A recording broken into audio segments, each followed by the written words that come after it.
Will the Pokemon Home limitations also affect the Gen 4 remakes if and when we get them? Let's talk about that quick. Well, according to this letter from Masuda, they would have you believe no, not really. Although the rest of us know, yeah, we might get all the Gen 4 Pokemon in there, but what about the ones that kinda need to be traded to evolve? To put this lightly, they're gonna have to make cuts again for the Gen 4 remakes, so would you still be able to use Gen 8 Pokemon with the Gen 4 game, or would some of those be cut too? Say these remakes do happen. If you recall, we saw Pokemon like Pikachu and Tyranitar in some of the trailers for Sword and Shield. Would they be cut and replaced with something else in the Gen 4 remakes? Additionally, they introduced new trait evolutions like Magmortar, Electivire, Gliscor. If we wanted to get those again, you would have to be careful not to cut Gligar, not to cut Magmar or Magby, not to cut Electabuzz or Elekid, because then you'd be cutting us off from getting those Pokemon which were introduced in Gen 4. It would be a very bad idea to have a Gen 4 Pokemon be cut from a Gen 4 remake, right? But also, if you recall, Gligar wasn't available in Gen 4, you had to get it from Gen 3 and transfer it over somehow. Are they going to cut Gliscor out because of this?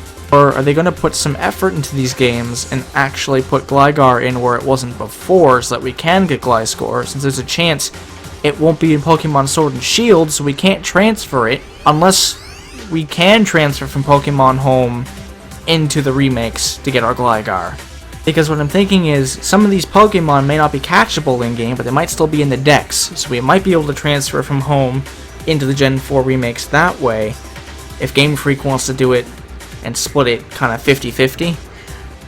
Because back then, Pokemon Bank was still a thing, they were still behind a paywall, so it would make sense for that to continue, unfortunately. That would essentially make the Pokemon Gen 4 remakes a $75 price tag. That's $60 for the game, $10 or $15 for Pokemon Home. And then you'd have to have them from a previous game before that, so if you don't have the game they originally came from, you have to go out and buy that, then transfer it to Pokemon Home after completing that game and getting that Pokemon, then transferring it into the Gen 4 remakes. I'm hoping Game Freak is not going to use this method, although they probably are. If these remakes come along on the Switch, it's going to be through Pokemon Home. If they exclude these Pokemon from the main game but keep them in the deck so that you can still bring them in,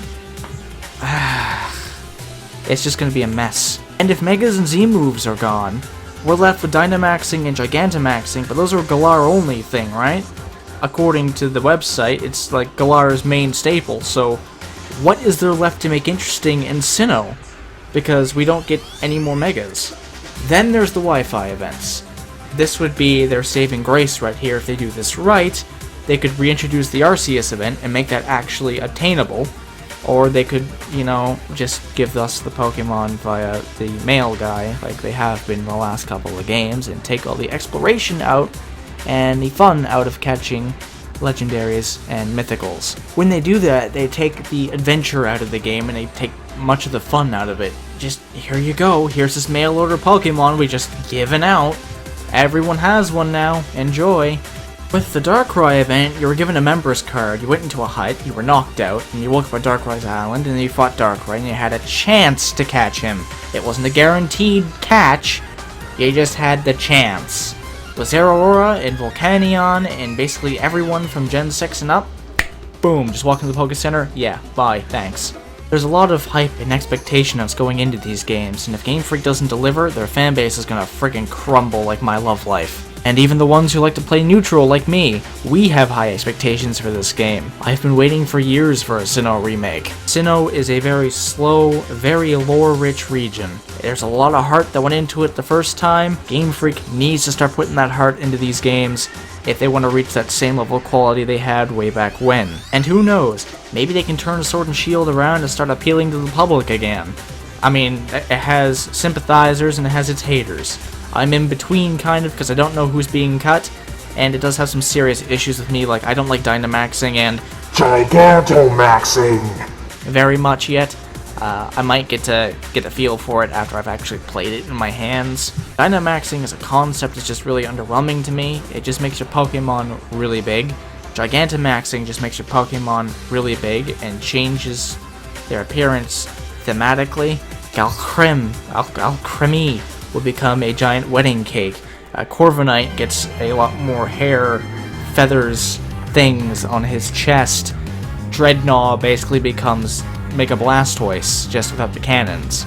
Additionally, what has me worried is the music. The ORAS remakes, they kind of took out the horns, which is what Hoenn was known for.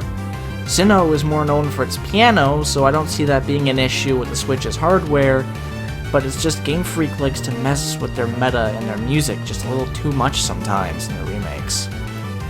And when you're doing a remake, you're remaking something from the past. People are going to have a fond nostalgia for that.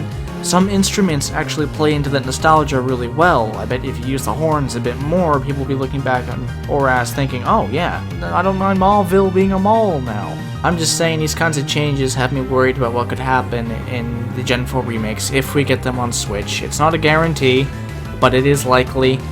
What kind of cuts are they going to make? They've already kind of cut Mega Evolution, period. You wouldn't be getting new ones for something that's just going to be removed in a future game anyway, right? Game Freak did do that, it would just kind of mess with things a bit, and you would be expecting Mega Evolutions to return in the next game, and they wouldn't, and there'd just be more disappointment and more letdown, and it'd just be a mess. Anyway, are you still looking forward to the prospect that we might be getting a Gen 4 remake finally?